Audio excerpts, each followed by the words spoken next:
আসসালামু আলাইকুম এভরিওয়ান। তো আজ আপনাদের মাঝে আমি আবার একটি নতুন ব্লগ রেসিপি নিয়ে আসলাম। তো আজ আপনাদেরকে আমি দেখাবো খুলনার বিখ্যাত গরুর গোশতের চুইঝাল রান্নার রেসিপি। তো সেটা আপনাদের সাথে আমি শেয়ার করব। তো এই তো আমি সব মশলাগুলো এখানে সাজিয়ে নিয়েছি।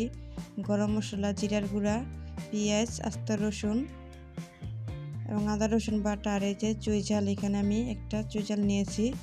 তো এখানে আমি 1 কেজি পরিমাণ মতো গরুর গোশত নিয়েছি। তো এই তো আমি এখন দিয়ে দিব গরম মশলাগুলো, আর দিয়ে দিব এখানে আমি 3 টেবিল চামচ আদা রসুন বাটা, আর দিয়ে দেব এখানে আমি জিরার গুঁড়ো,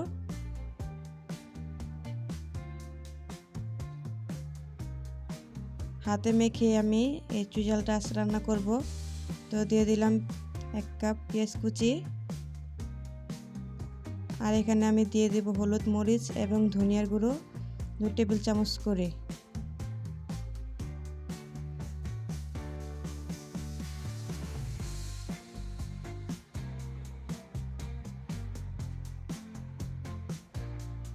আর দিয়ে দেব এখানে আমি স্বাদ মতো লবণ, 1 কাপ তেল দিয়ে দিব,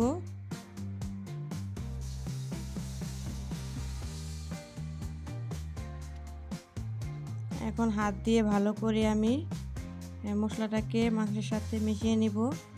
তো যাদের কাছে আমার ভিডিওটি ভালো লাগবে সবাই লাইক দিয়ে কন্টিনিউ করবে, যাতে সবার কাছে আমার ভিডিওটি পৌঁছে যায়। প্লিজ সবাই একটি লাইক দিয়ে ভিডিওটি দেখা শুরু করবেন। তো হাত দিয়ে আমি ভালো করে এখন মাংসটা মাখা শেষ।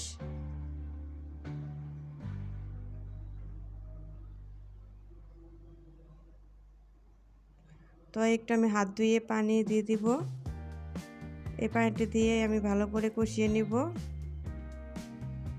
তো আমি এখন চুলায় বসিয়ে দিব।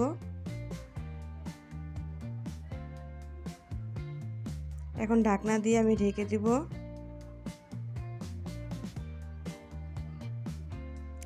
আর দিয়ে দিব 2-3টে তেজপাতা,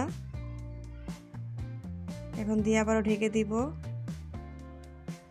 এখন ভালোভাবে একটু নাড়া দিয়ে দিব।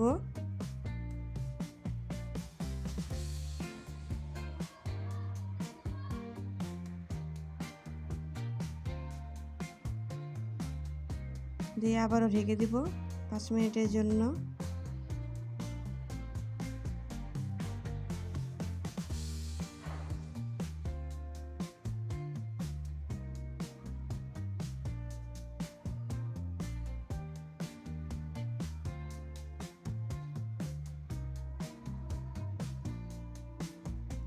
চুইঝাল দিয়ে গরুর মাংস এভাবে রান্না করলে খুবই মজা লাগে খেতে।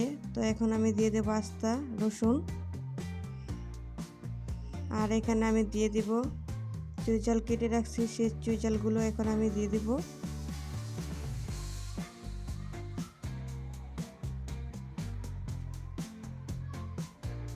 দিয়ে এখন আমি আবারও ঢেকে দিব।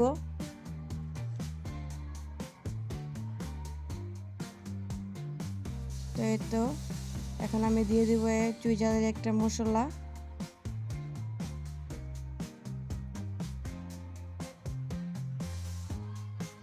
তো এই মশলাটা আমি ঘরে তৈরি করছি।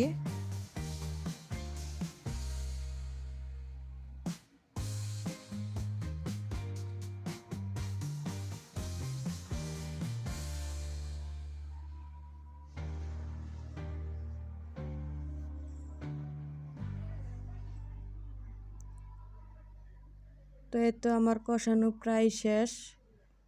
তো মাংস যত কষাবে খেতে ততটাই স্বাদ হবে। তো আমি ভালোভাবে কষিয়ে নিয়েছি।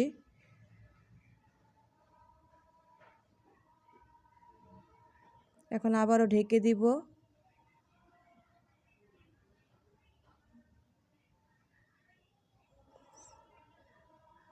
তো এখানে আমি একটি ফ্রাই প্যান বসিয়েছি। এখন চুইঝালটাকে আমি তেল দিয়ে বাগার দিয়ে দিব। তো এখানে আমি 2টো শুকনো মরিচ দিয়ে দিলাম।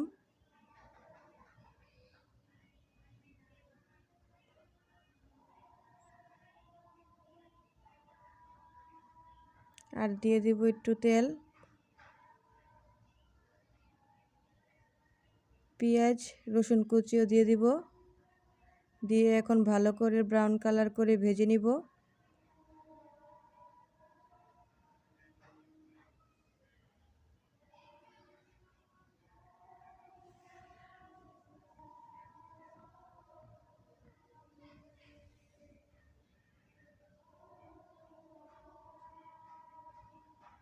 প্লিজ লাইক কমেন্ট শেয়ার করবেন আমার ভিডিওগুলো।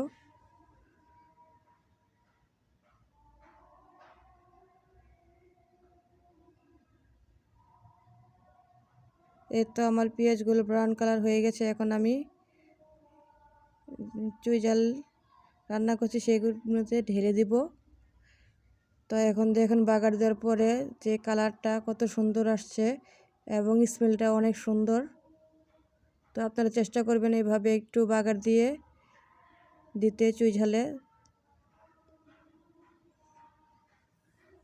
তো আমি যে পানি দিয়েছি সেটা দেখাই নেই, তো আপনারা পানি দিয়ে ভালো করে সিদ্ধ করে নেবেন।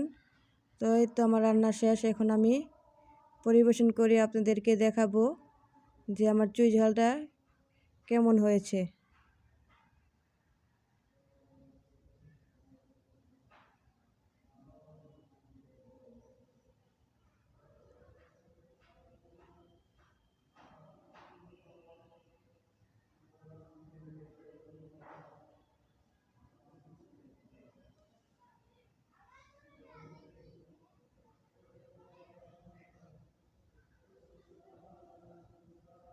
তো এই তো আমার চুই ঝালের ফাইনাল লুক। তো সবাই কমেন্টে জানাবেন কেমন হয়েছে। আল্লাহ হাফেজ।